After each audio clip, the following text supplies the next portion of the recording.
Hi friends, this is Miss Hass coming at you again. Isn't this exciting? Okay, a couple of announcements before we get started doing our notes. Number one, my mind's blank because I hate recording myself. Okay, what am I supposed to be doing? Okay, number one, you've got a Quizam on Tuesday. When I see you guys on Tuesday, I will give you a chance to ask a couple of questions about graphing rational functions. Answer any last minute questions, homework questions, that kind of thing. And then we will take a Quizam on that. That is 4 points. So not 4 points, it's 4 points. Not 4 points, but 4 points. Okay, and so that'll be for a lot of points, and not a lot, but some points into the testing category. So you want to make sure that you are prepared for that with questions and that you've done the work. There's also 3 assignments, 2 bookwork assignments, one from 2.6, one from 2.7, and then a worksheet as well that we will check that day, and that will be going into your grade as well. So please, please, please make sure that you are prepared on all of that. Okay, so let's see. So we are starting chapter 3 today, and this is, actually this chapter is on exponentials and logs, which are inverses of each other. And so we are going to start here with looking at the exponential function and its graph, kind of how they graph. And so we are going to add to our parent graphs. Look at that. Add to our parent graphs. So you're welcome. They're already done for you. So you don't have to sit there and graph them. But I just want to point out a couple of things. So, you know, if our variable is now in our exponent, it's not the base, it's the exponent. So this parent graph right here is actually, I think it's y equals, let's see, it should be 2 to the x. Let me check. 1 is 2. 2 should be up at 4. Yeah, so this is actually the one that we've represented here is actually y equals 2 to the x. But this concept or this look of a graph would also be true for y equals 3 to the x, y equals 4 to the x. What would be changing, they would all go through right here, which we'll talk about on the next slide. But then when you go over 1, instead of being at 2, it'd be at 3. Instead of being at 3, it'd be at 4. And then when your x value is 2, for this one, when it's squared, it's at 4. When this one's squared, it'd be at 9. And when this one's squared, it'd be at 16. So it's getting steeper based on the size of the base. It's getting steeper based on the size of the base. So this is a generic parent graph for exponentials. Here are some specifics, right? So those are some specific ones. Well, so now what's this dude right here? This one is y equals 2 to the negative x. So what is a negative? We actually don't usually talk about what happens if the x is made negative. We usually talk about if there's a negative out front here, but what if there's an x, the x value is being made negative? That actually reflects it across the x-axis. So it takes your graph that's normally over here and it reflects it across the x-axis. We usually talk about a negative out front, which reflects across the y-axis. That's what we're familiar with. This one is reflecting, that negative right there is reflecting it across the x. Did I just say that totally backwards? I'm pretty sure I just said that backwards. Flip it in reverse. Let's do it again. Okay, so try that one more time, Ms. Hass. If there's a negative in front of the x, it reflects it across the y-axis. If there's a negative right down here, it reflects it across the x-axis. I really don't know now. I can't tell if I said it right the first time or not. Oh well, ignore the first time and listen to that time. Okay, so we could also have y equals 3 to the negative x, and that also would reflect it across the y-axis and all that good stuff. Any questions? I just asked if there's any questions, but you can't talk to me. Okay, so hopefully you got that. It's a good teaching practice to hope that students understand. Okay. So this little cutie right here, I believe is still, yeah, this is still y equals 2 to the x. And what I'm checking for right there is that over 1 up 2, over 2 up 4, over 3 should be up 8, which it is right there, I believe. Let me put those in so you can actually see it. So my cuties who are kind of like, what is she talking about? 2 to the first is right here. Here's a 2, 2 to the second is 4, 2 to the third is 8, so it's an exponential graph. So exponential graphs have this characteristic of kind of going slowly, and then all of a sudden they shoot up and they get really steep really quickly. When I see you guys on Tuesday, I'm going to give you a real life example using the Ebola virus, very exciting stuff, of an exponential graph. That was a real life situation and very scary, which we'll talk about on Monday. Okay, so great news. There are properties of exponential graphs. So every exponential graph has this type of characteristic. There's slight variations when we shift, obviously, but this is the parent graph. These are the exponential properties, and then we'll talk about how they change on the next couple of slides. So what I'm talking about, let's see. So every exponential graph goes, before it is shifted, if it has not been shifted, every one of them will go through the point 0, 1. Why is that, you ask? Because anything to the 0 power equals 1. So when I do 2 to the 0, it's going to be 1. What if I did 3 to the 0? Hey, great, that'd be 1 as well. So no matter what my base is, whether it's a 2, a 3, a 5, whatever, no matter what my base is, when I raise it to the 0 power, it's a 1. So every exponential graph shares that point right there. Now, if you pick this graph up and shift it, which we're going to talk about in a second, obviously that information changes, but the parent graph they all go through there. The asymptote is always going to be y equals 0. They all have this horizontal asymptote at y equals 0. Again, once you start shifting things, that's going to change, but they all do have that asymptote. The domain, if I look at my graph and I read it from left to right, the domain is going to be all reals. Where is graph happening? All the way across there. My range, if I ask myself, if I start down here and I ask myself, where is graph happening? No, no, no, no, no, no, no, no, no. Yes, yes, yes, yes, yes. So the range is going to be from 0 to infinity. So all reals for domain, the range is going to be 0 to infinity. And then this graph, when is it increasing? It is increasing always. This graph is always, if I start reading over here and I put my finger on the graph, it seems very small, but it is getting bigger, bigger, bigger, bigger, bigger, bigger, bigger, all the way. So it's increasing. All right. I was going to ask if there was any questions. Again, I'll get smarter about this. Let's see. Anything else? This graph is increased. Okay. I think that's it. Okay. So properties of exponential graphs. There they are. So now let's talk about how that little sucker shifts. So this is the generic form of the equation. Kind of scary looking, but you should see some things that are familiar. So I know we've got an a right here. Normally our a is the multiplier out front, but we use a for whatever reason as the base of our exponential graph. So this is going to equal the base. Normally that's our multiplier. Now b is our multiplier. Now b is our multiplier. But h and k should look very familiar, and those are still the same, right? And they're still going to act the same. So if it's a negative in here, you know, you do the opposite of what it says, and this one you do, this one's going to shift the thing up or down. So b is our multiplier. It makes it wider, narrower. It reflects it over the x-axis. So if it's negative, if this number out here is negative, it's going to reflect it down.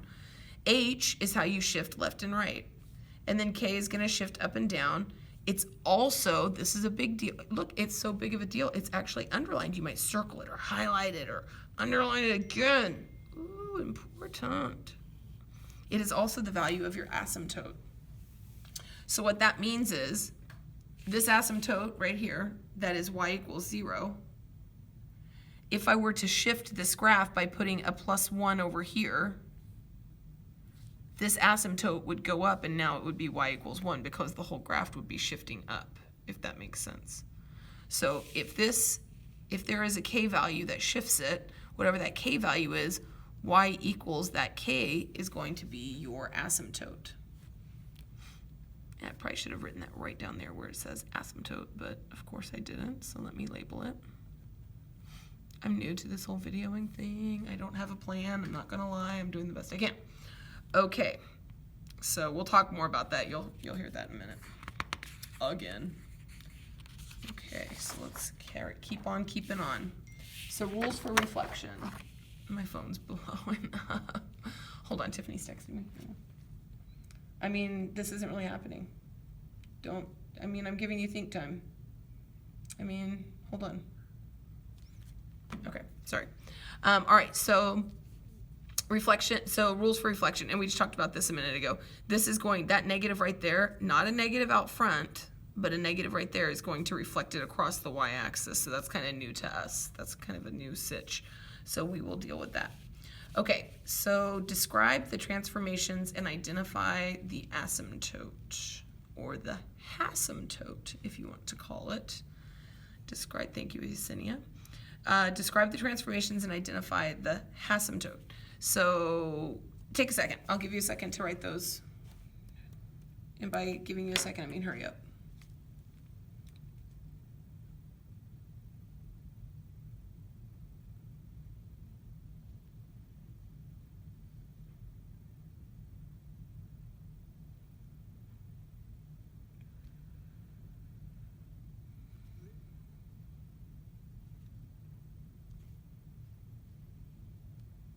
Okay, so describe any transformations. Hopefully that was enough time for you to at least get started and kind of see.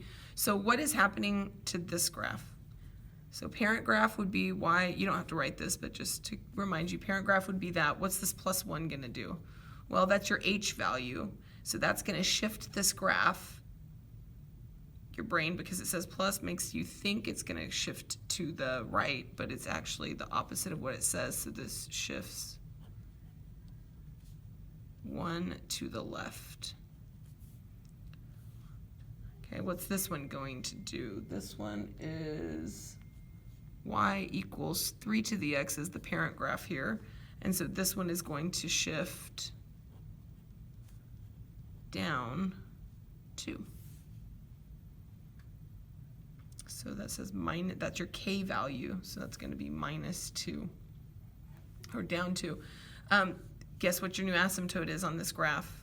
Your new asymptote, I know we didn't ask, oh crap, it does say that.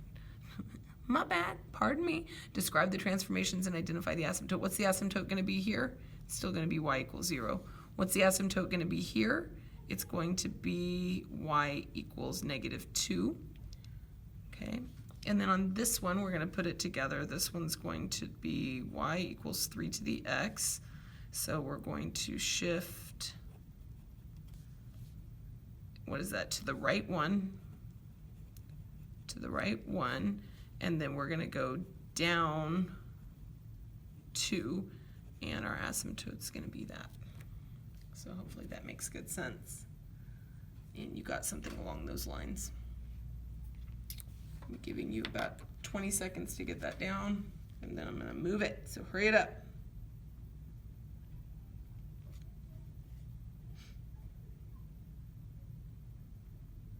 I'm also texting right now while this is happening.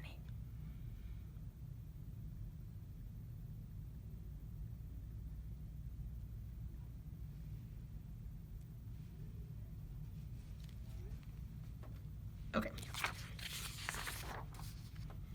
So here we go. Let's see. We are good. I'm going to skip this graph, and we are going to do this when I come back on Tuesday. We'll look at it.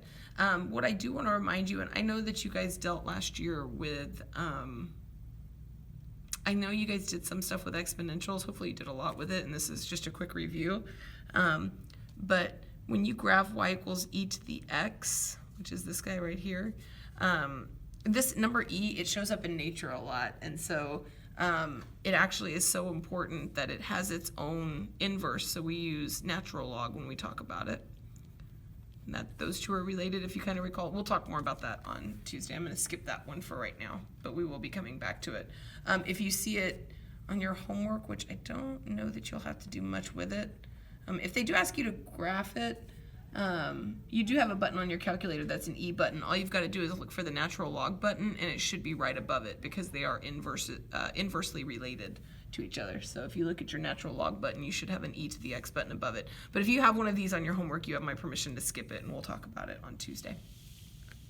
I'd like us to get the basics down right now, and Ms. Haas might have limited time. So let's move on. So here we go. Identify that we're supposed to graph this. Identify the x-intercept, the y-intercept, the asymptote, domain, range, and state whether the graph is increasing or decreasing. My goodness. That's a lot. Whew. Okay, well, so the intercepts are going to be a little tricky here because we have to deal with inverses and we don't totally know how to do that. So let's see. So the x-intercept is going to be when y equals 0. That's going to be tricky for us.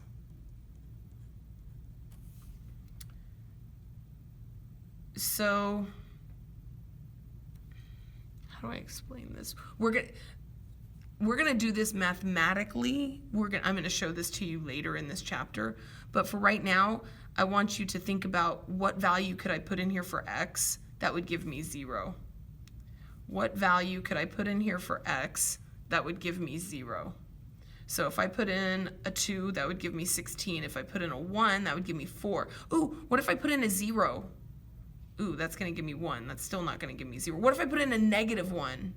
That's going to give me 1/4. What if I put in a -2? That's going to give me 1/16. So there is literally nothing I can put in for x right here that's going to give me a 0. So there is none. But that should hopefully make sense to you because these graphs have asymptotes, right? So if it's got an asymptote at y equals 0, the graph isn't going to cross the x-axis, so there shouldn't be an x-intercept on this one. So hopefully that made sense. What about a y-intercept? A y-intercept is when x equals 0. So y equals 4 to the 0. What does that give you? Gives you a 1. All right, well, so now let's see. So that tells us that our y-intercept is going to be 0, 1. So 0, 1. Sweet. Okay, we'll graph that.